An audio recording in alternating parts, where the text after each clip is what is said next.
Nothing good ever happened in life because we stayed in a comfortable, neutral, static role. Good things happen because we take risks, because we think outside the box. When we change our practice to do new things, the patients benefit, the world benefits.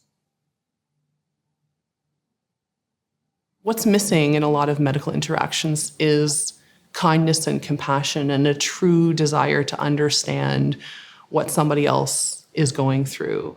We were brought to the table by some LGBTQ student groups, and they sat us down and they said, we have gender diverse students, trans students, whose needs you are not meeting. What can you do to turn things around?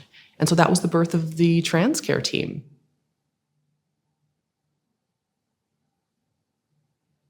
If we don't enter every patient encounter with the motivation to really understand and learn about our patient's experience, we're missing something.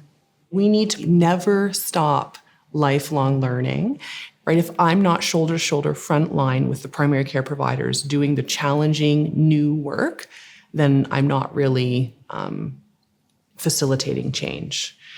This is absolutely the right time to make innovative change. I'm doing this work, I'm showing and teaching others how to do this work, so it's really a ripple effect. And it takes a number of individuals doing good work to collectively see change. The hope is that gender-affirming care is routine practice. The impact is really about helping people. It's an opportunity. And some of these things truly are hard. So I lead by example. And I say if it's hard, all the more reason to do it.